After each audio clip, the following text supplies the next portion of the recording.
Hi, this is Donna. Welcome to DD Paper Crafts. If you've seen any of my recent videos, you will have seen I made this gift box in 2 sizes, and at the time I said that I could see a flying saucer by making a couple of adjustments to some score lines. So this is the flying saucer box that I've made. So you can see the two side by side. I've just added a couple of score lines in here, and on this one I've used a half Christmas bauble which I've added sequins in to create a shaker effect. So this is the original flying saucer, and then I've also made a flatter version. I'm going to remake this one in some plain white cardstock because obviously this does have a glare to it, but I will also give you the measurements for this flatter one so you can make this if you wish, and both of the boxes open at the top like so exactly the same as the original box, and then these two pull apart like so. So let's get started. So the largest box comes in at 5 inches across and 4 inches high, and the flatter box comes in at 5 inches across and 2.5 inches high. So the first piece of cardstock you're going to need is going to be 9 inches times the width of either A4 or US letter cardstock. So that's 8.25 or 8.5 inches wide. Along the 9-inch side, score at 2, 4, 4.5, 6.5 and 8. Rotate to the short side and score at 2, 4, 6 and 8. And then at 2.5 and 3.5 you're going to score down to the 1/2 inch score line. So this is creating the little tab that's going to keep the box closed. Flip the piece over to work on the reverse. Take your ruler, line your ruler up with the 1.5 inch mark down the left hand side. Make sure your ruler is running horizontally, and move your ruler over so it's in line with your score line. So that will either be at 1/4 inch or 1/2 inch. So we're going to work in this first big 2-inch block, and we're going to draw a pencil line across between 1 and 2 inches. So that's going to give you this pencil line here. So that's your first piece. Your second piece is going to be 8.5 inches times either A4 or US letter. And along the 8.5 inch side, score at 2, 4, 4.5 and 6.5.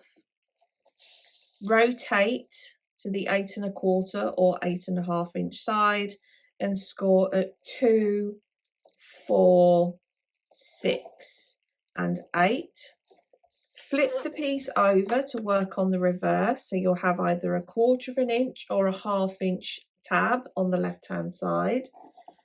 Line your ruler up with the 1 inch mark down the left hand side. We're working on the first 2-inch square, so line your ruler up with the score line, and again we're going to put a pencil mark in between 1 inches and 2 inches. So that's this pencil mark here. Then move your ruler down to the first score line, so that'll be the score line at 2 inches. Line your ruler up with your vertical score line, which will be either 1/4 inch or 1/2 inch. And we're going to put a pencil line in between 4 and 3/8 inch and 5 and 5/8 inch.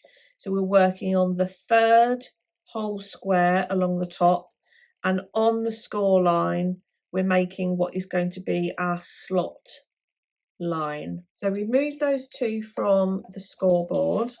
Now if you want to make the flatter version, which is 5 by 2.5 inches, you will need your A4 or US letter times 8 inches, and then another piece which is your A4 or US letter times 7.5 inches. So on both pieces along the A4 US letter side, score at 2, 4, 6 and 8. So again, you will end up with either 1/4 of an inch or a 1/2 inch glue tab. Along the 8-inch side of the first piece, score at 2, 3.5, 4, 5.5 and 7.5.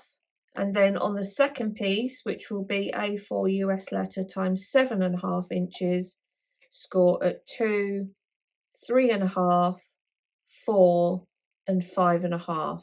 Because the difference in the two pieces is in the height, all the markings for the tabs, the slots, etc. and the process from here on in is going to be exactly the same on both size boxes. So on both pieces, we're going to fold and burnish along all of the score lines. Now you will note that as yet we haven't put in the markings for where we're going to create the triangles to create the shape of the box.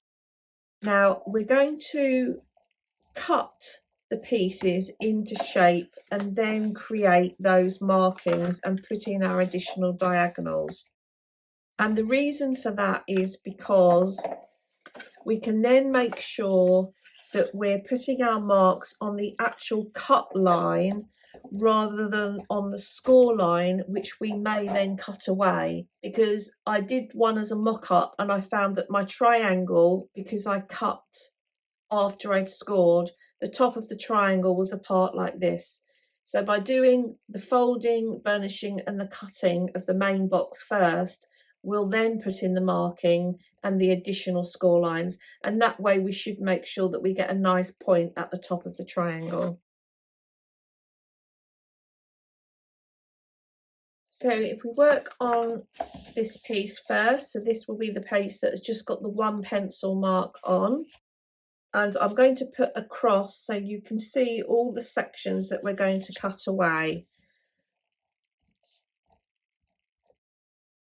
If you've made the other box, then you will understand how this is going to go.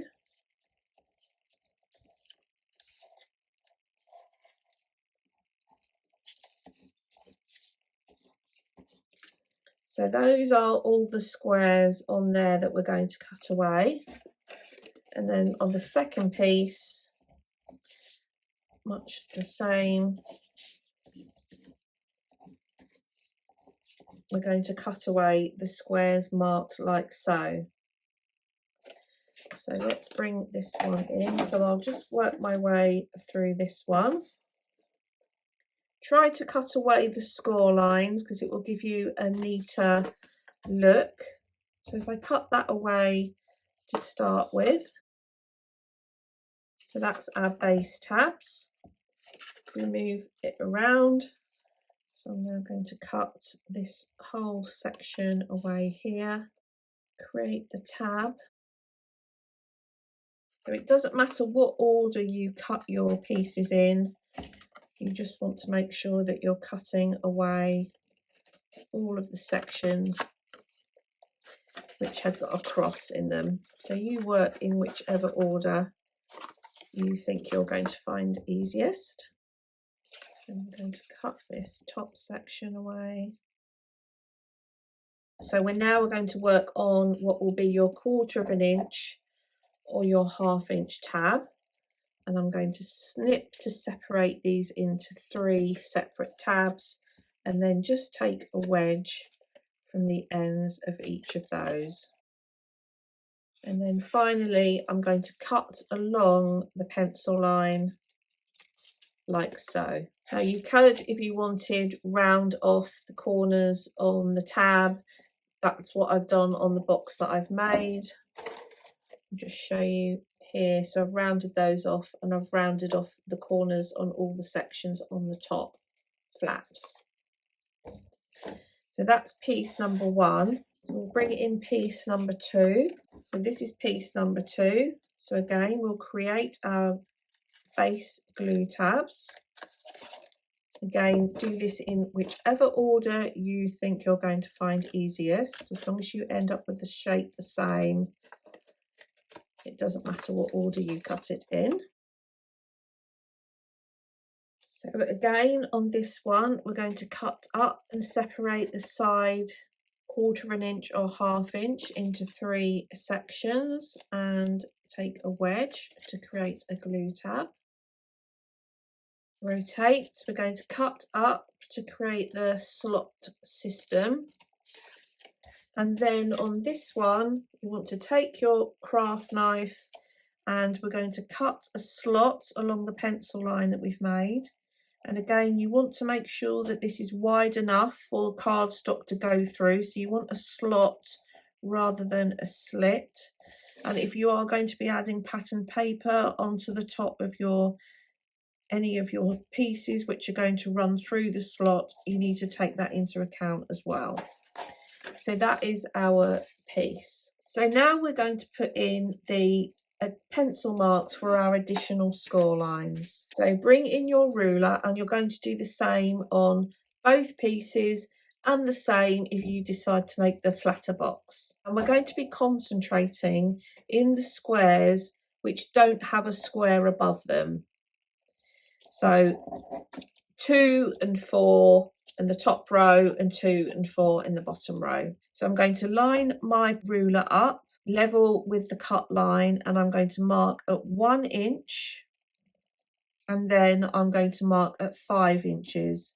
So I've put a pencil mark halfway across that square and then going to go down to the cut line on the bottom and do the same. 1 inch and 5 inches. And then we will do the same. So lining my ruler up with the cut edge and marking the halfway point across the square on the cut line. So then you want to take your stylus and ruler.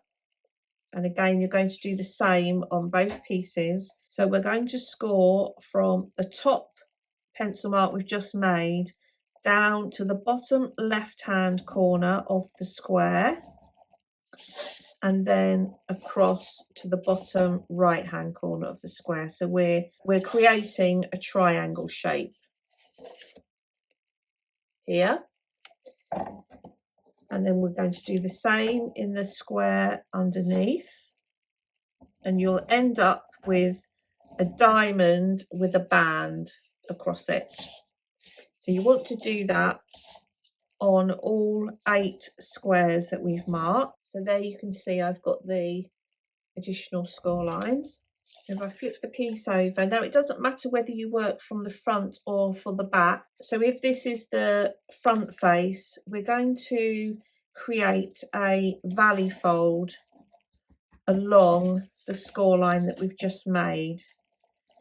So I've got my tab over on the right hand side and I'm just going to fold these over like so. So if you're working from the inside, there will be mounting folds.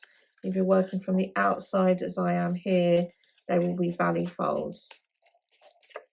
Now just be aware, it is quite a thin cardstock, probably about a 200.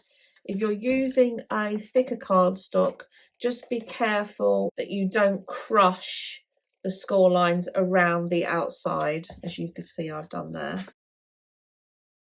So you can see how that comes together. That's those. Then we're going to join the 2 pieces together. So I'll just use some tape. I'm just going to run this from top to bottom because this box is only for demonstration purposes. I'm not actually going to use this one.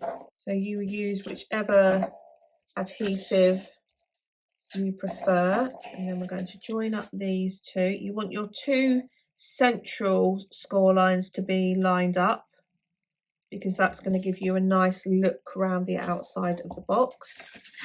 Flip it over and then you will either add glue to the glue tab or take off the tape in my case and then fold over the end section.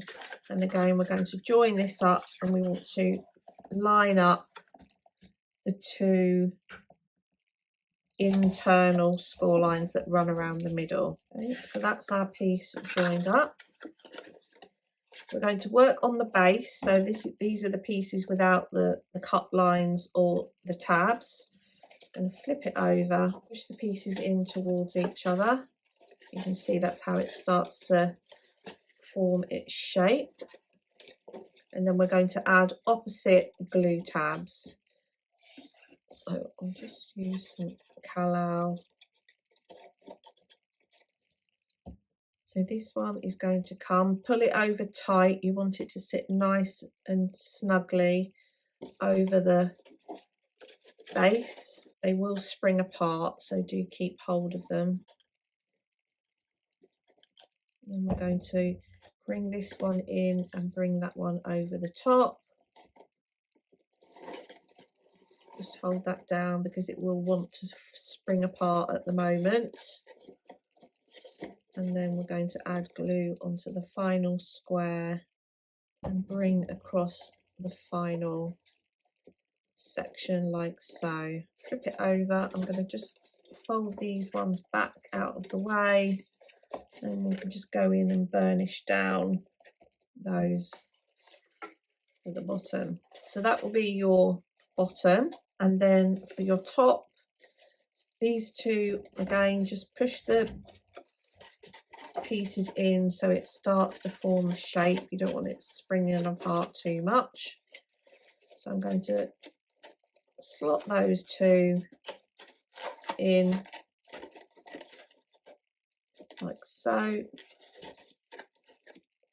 And then this one is going to come across, and then this one will come over, and the tab will slot in like so. And there you have your spaceship effect box. So if I just bring in this one, as I said, I've got a half Christmas bauble, which I made a circle using one of my dies that fit, filled it with sequins, and then just stuck that on the top. So if you wanted to add pattern paper onto these ones, I would add 1 3/4 times 1 3/4 inch squares on the top and on the bottom. That would be the same. If you did want to add it on the band, that would be 1 3/4 times 1/4 inch. So you might want to leave that one clear, as it were. And on the flatter one, again, there would be 1 3/4 inches across. The ones around the top and the bottom sections would actually be 1 1/4 inches, and then the top flaps, if you were going to cover those, would be 1 3/4 times 1 3/4, because the top and the bottom squares are larger than these squares that run up the sides. So there we have the project for today. I hope you've enjoyed today's video. If you haven't done so already, please consider subscribing to the channel. And until next time, thanks for watching.